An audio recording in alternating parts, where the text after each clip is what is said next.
Good morning friend, एक बार फिर से आप सभी को हमारे चैनल पे स्वागत है। जैसा कि आपने हमारे पिछला वीडियो ढाता विश्वास में ढेर सारा प्यार दिया था, ठीक उसी प्रकार आज मैं एक फिर से क्लास 10th का बहादुर चैप्टर स्टोरी लेकर आज हाजिर हूँ। तो चलिए आज हम उस स्टोरी के बारे में जानते हैं। यदि आप इस स्टोरी को शुरू से लेकर लास्ट देख लेते हैं तो आपका एक भी नंबर का क्वेश्चन नहीं छूटेगा, ये हमारा आपसे वादा है। तो चलिए जान लेते हैं सबसे पहले आज हम लेखक के बारे में, क्योंकि लेखक के बारे में क्वेश्चन ज्यादातर एग्जाम में पूछ लिए जाते हैं। तो चलिए हम समझते हैं। जो हमारे बहादुर पाठ का जो लेखक है वो है हमारा अमरकांत, जिनका जन्म हुआ था जुलाई 1925 को, और इनका जन्म स्थान है नागर बलिया उत्तर प्रदेश, जो कि उत्तर प्रदेश का एक जगह है जिसका नाम है नागर बलिया, वहां का ये निवासी है। और इन्होंने अपना इंटरमीडिएट जो परीक्षा दिए थे वो 1946 में दिए थे, यानी कि 1946 में दिए थे, और अपना बीए ये इन्होंने 1947 यानी कि 1947 में किए थे इलाहाबाद विश्वविद्यालय से। ये जो प्रमुख रचना है इनकी एग्जाम में ज्यादातर पूछते रहते हैं, जिसमें से पहला है जिंदगी और जोक। ये एग्जाम में बहुत ज्यादा पूछने वाला क्वेश्चन।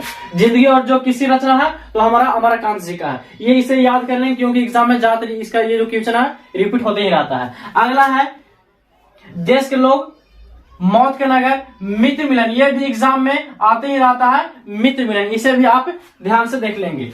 सूखा पत्ता आकाश पक्षी, ये भी जो है एग्जाम में पिछला बार एग्जाम में आया था। नेक्स्ट है कुहासा, काले उजले दिन, सुख जीवन और ग्राम सेविका। ये हमारे लेखक जो है बहादुर के अमरकांत जी के कुछ प्रमुख रचना है जो कि एग्जाम में ज्यादातर आते रहते हैं, जिसमें से सबसे ज्यादा आता है जिंदगी और जोक किनकी रचना है। ये जो है VVI क्वेश्चन है बहादुर पाठ के लिए। और इनका एक और जो नोट है ये है कि अखिल भारतीय कहानी प्रतियोगिता में इनको डिप्टी कलेक्टर के लिए इन्हें पुरस्कृत किया गया था। ये एग्जाम में बहुत ज्यादा पूछता है कि लेखक अमरकांत को किस कहानी के लिए पुरस्कृत किया गया था, तो हमारा हो जाएगा डिप्टी कलेक्टर। चलिए अब हम चलते हैं इस बहादुर चैप्टर के बारे में, जो कि हमारा कुछ कैरेक्टर दिया गया है और कुछ कैरेक्टर हमारा यहाँ पे दिया गया है। जैसा कि हम देख पा रहे हैं कि हमारा एक छोटा सा बच्चा है जिसका नाम है दिल बहादुर। ये सब हम स्टोरी में चलेंगे तो पता चलेगा। एक्चुअली ये जो कहानी है ये बिहार के बॉर्डर पे सटा नेपाल देश ये एक गांव से लिया गया है, जहां पे एक छोटा सा बच्चा रहता है दिल बहादुर, जो अपने माँ के साथ में रहता है। इसकी माँ जो है भैंस से बहुत ज्यादा प्यार करती है, यानी कहने का मतलब ये हुआ कि अपना बेटा बहादुर से कम और भैंस से बहुत ज्यादा प्यार करती है।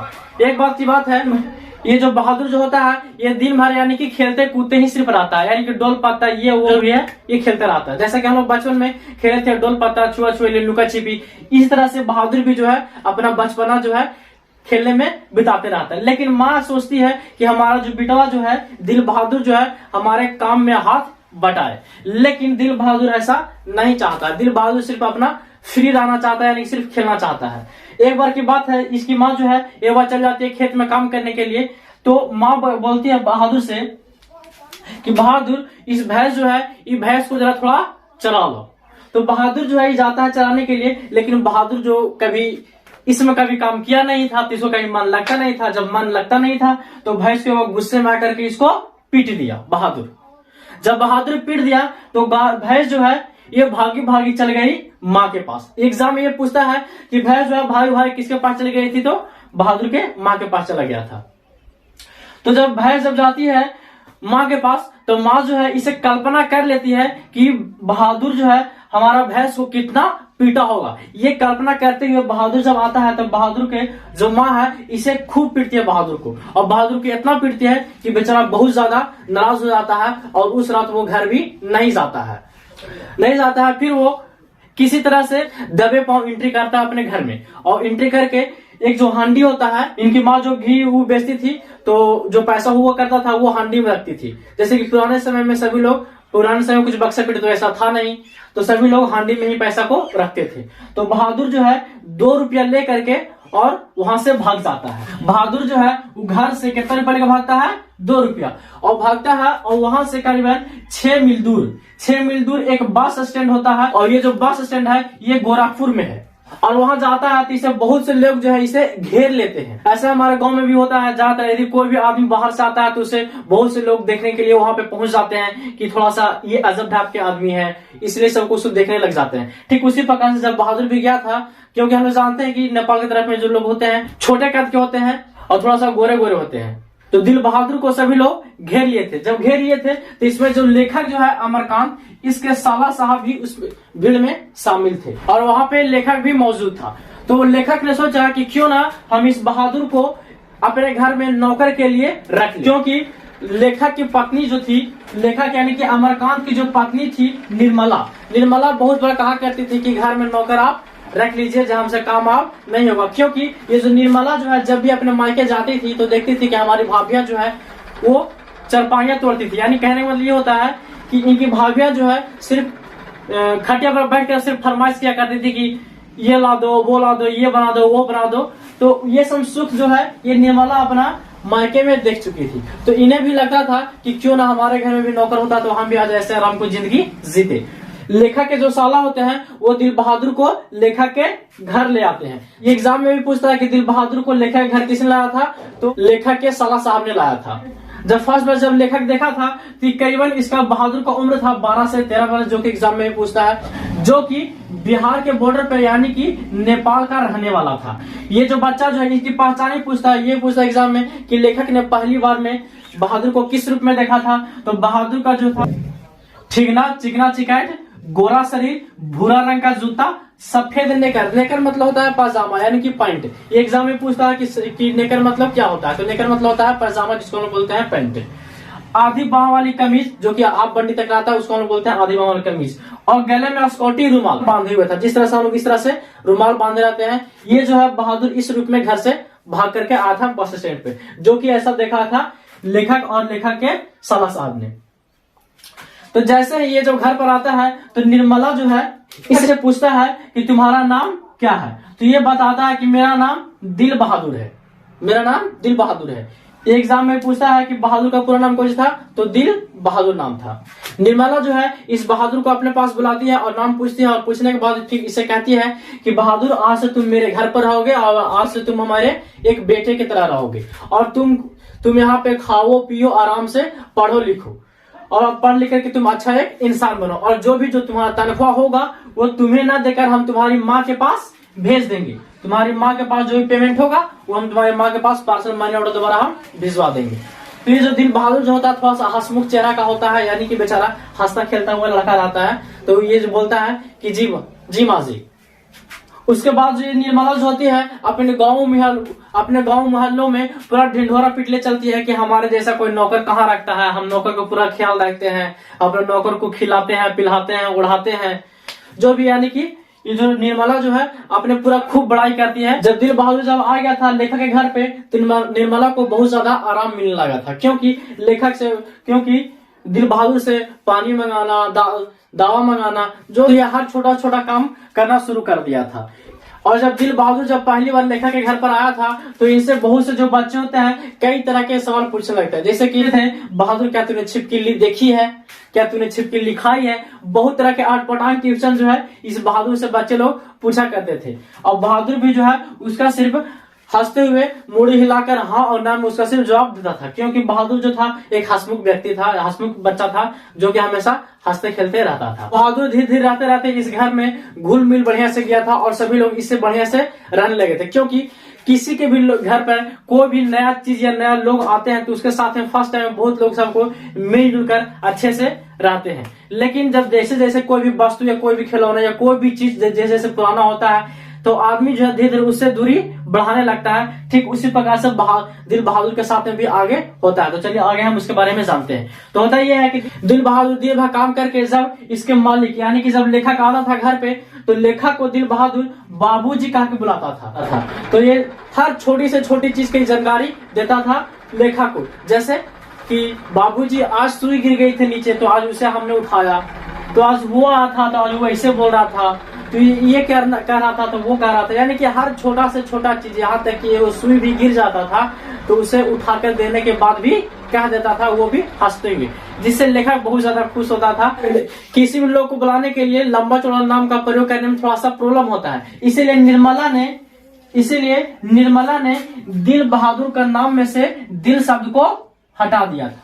ये एग्जाम में भी पूछता है कि दिल बहादुर में से दिल शब्द को किसने हटा दिया था, तो लेखक की जो पत्नी है निर्मला उसने दिल बहादुर में से दिल शब्द को हटा दिया था, क्योंकि इसे बोलने में बहुत ज्यादा समय लगता था। इसकी वजह से इन्होंने दिल शब्द को हटा दिया। फिर होता यह है कि जो किशोर जो होता है, लेखक का जो बेटा किशोर होता है, ये कभी बहादुर को चप्पल साफ करने के लिए, जूता साफ करने के लिए या कभी कपड़ा साफ करने के लिए भी कहते रहता था, जिससे जो बहादुर जो है खुशी खुशी पूर्वक उसे कहता था और बहादुर जो है इसे भैया कहकर बुलाता था किशोर को। एक समय की बात है कि जो किशोर जो है वो एक बार बोलता है बहादुर को, बहादुर मेरी साइकिल साफ कर दो।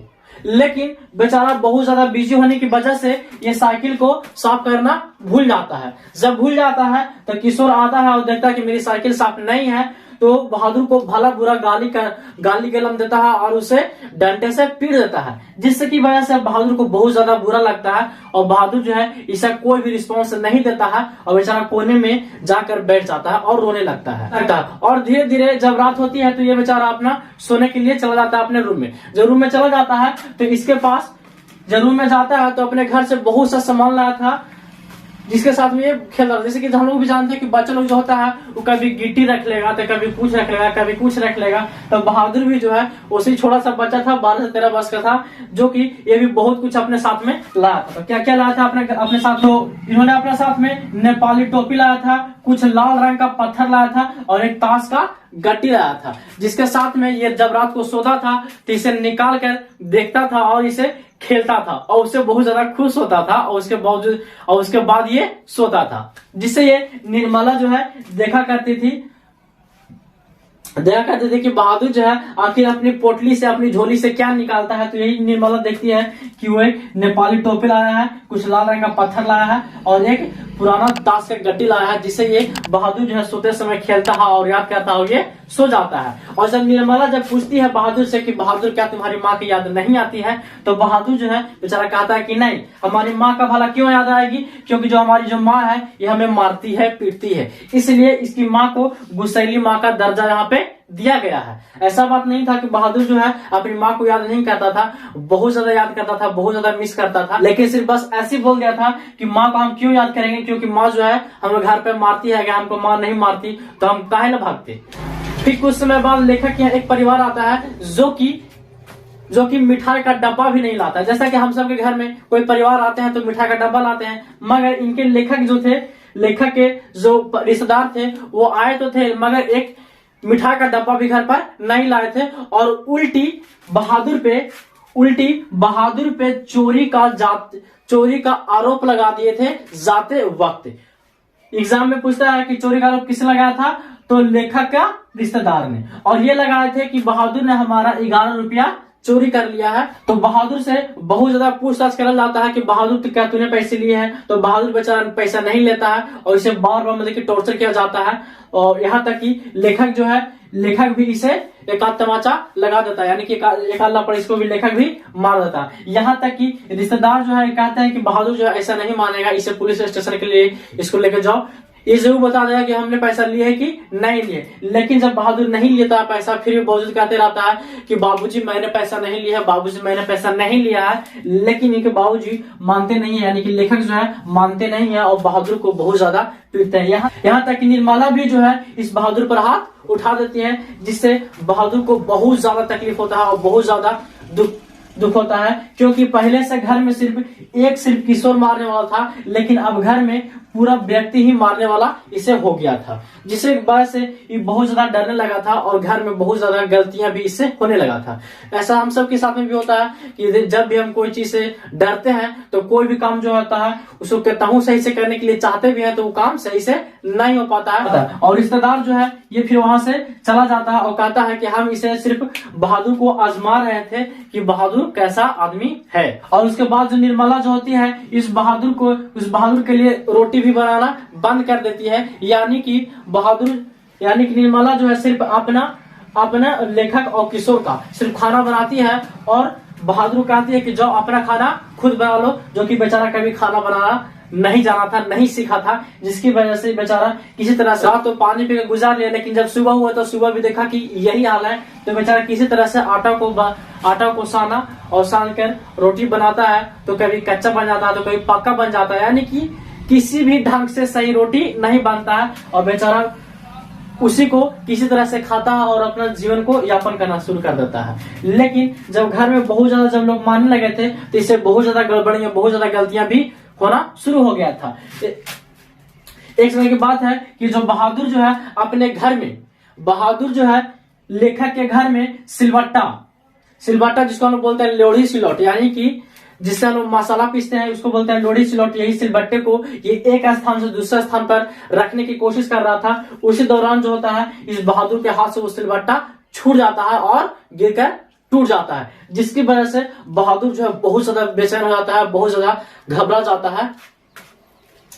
जाता है और ये सोचने लगता है कि जब मैंने एक साइकिल नहीं साफ की तो हमें इतना पीटा गया, जब मैंने पैसा नहीं चोरी किया तो मुझे इतना पीटा गया, अब तो ये सिलबट्टा भी टूट गया तो ना जाने ये तीनों मिलकर हमारा क्या दशा करेंगे। इसकी वजह से बेचारा जो है इसी घर को छोड़ देता है और भाग जाता है। जब बहादुर जब घर छोड़कर भाग जाता है तो जब उधर से जब लेखक आता है तो घर में देखता है कि सब चीज जैसे तैसे पड़ा है, यानी कि कुछ थाली उधर पड़ा है, लोटा इधर पड़ा है, रूम गंदा है, वो मतलब कि सब हेन तेन सब घर जो है जैसे तैसे है।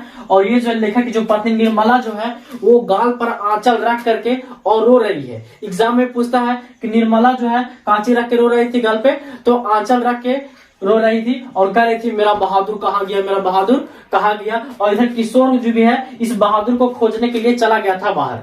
और जब लेखक जब इस सब के बारे में जानता है तो लेखक को बहुत ज्यादा पछतावा आता है।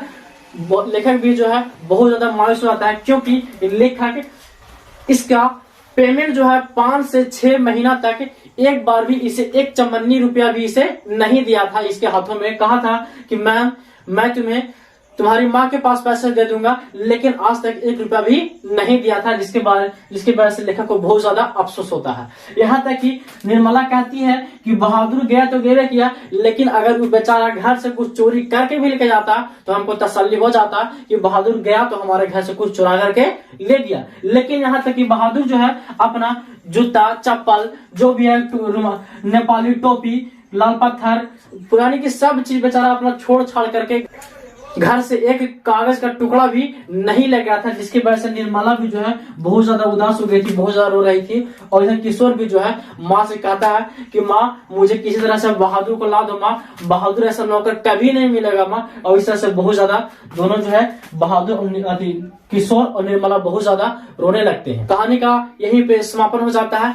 और यदि आपके पास जो है कोई नौकर है तो इसके साथ कोई ऐसा बर्ताव ना करें, क्योंकि ये भी जो होता है नौकर जो होता है ये भी एक इंसान होता है, ये भी एक हमारे जैसा ही आदमी होता है। इसके भी माँ बाप होते हैं और इसके भी अपना परिवार होता है। जिस तरह से हम सबका परिवार होता है ठीक उसी प्रकार से एक नौकर का भी परिवार होता है, तो उसे भी रिस्पेक्ट करें और उसे पर भी ध्यान दें। एक प्रश्न था कि बहादुर के जो पिता थे वो किसी युद्ध में मारे गए थे। एग्जाम पूछता है कि बहादुर के पिता की मृत्यु कैसे हो गई थी, तो युद्ध में मरने की वजह से इनके पिताजी का मृत्यु हो गया था, देहांत हो गया था। तो एग्जाम पूछता है कि बहादुर का कितना उम्र था, तो 12 से 13 वर्ष का था। बहादुर का घर कहाँ था, तो बिहार के बॉर्डर पे नेपाल का था, जो कि नेपाल के गांवों के बारे में वर्णन कर लिया है। बहादुर जो है घर से कितना रुपए लेकर भागता है, तो 2 रुपए लेकर भागता है। बहादुर जो है कौन सा बस स्टैंड पर जाता है, तो गोरखपुर बस स्टैंड पर जाता है। पूछेगा कि बहादुर का पहचान कैसे था, तो बहादुर था ठीकना, चिकना चिकैट ठीकना बोलते हैं, यानी कि छोटे कद को ठीकना बोलते हैं। चिकना चिकैट यानी कि हट्टा कट्टा था, और गोरा चेहरा था, भूरा रंग का जूता पहने था, सफेद नकर आधी बांह वाला कमीज, और गले में अस्कोटी की तरह रुमाल बांधे हुए था। बहादुर का पूरा नाम कुछ था, तो बहादुर का पूरा नाम था दिल बहादुर। दिल बहादुर में से दिल शब्द किसने हटा दिया था, तो दिल बहादुर में से निर्मला जो है दिल शब्द को हटा दिया था, क्योंकि इसे बोलने में बहुत ज्यादा टाइम लगता था। बहादुर पर चोरी का आरोप किसने लगाया था, तो रिश्तेदार ने लगाया था। इस पर चोरी का आरोप कितना रुपया लगावल गया था, तो 11 रुपया लगावल गया था। लेखक की पत्नी का नाम क्या है, तो लेखक की पत्नी का नाम निर्मला है। लेखक के बेटे का क्या नाम है, तो लेखक के बेटे का नाम है किशोर। अब पूछा है कि लेखक जो है उस निर्मला को क्या कहे बुलाती थी, तो लेखक जो है निर्मला को माँ जी कह करके बुलाता था, और वही लेखक को बाबू जी कहकर बुलाता था। और ये पूछता है कि जिंदगी और जो किसकी रचना है, तो हो जाएगा हमारा अमरकांत जी का। अमरकांत को किस कहानी के लिए पुरस्कृत किया गया था, तो डिप्टी कलेक्टर के लिए किया गया था। और ये हमारा चैप्टर जो है समाप्त हो गया है। इसका यदि आप ऑब्जेक्टिव मारना चाहते हैं तो इसका डिस्क्रिप्शन में लिंक दिया गया है, वहां से आप जाकर ऑब्जेक्टिव सेट मार ले। और भी स्टोरी का लिंक जो है डिस्क्रिप्शन में दे दिया गया है, वहां से आप उस स्टोरी को देख ले ताकि ताकि आपको एग्जाम में एक भी नंबर का क्वेश्चन न छूटे, क्योंकि जल्द ही एग्जाम आपके 1 से 2 महीने के अंदर आने वाले। और भी ऐसी वीडियो देखने के लिए हमारे चैनल को सब्सक्राइब कर ले। मिलते हैं फिर से एक नए वीडियो में, तब तक के लिए जय हिंद।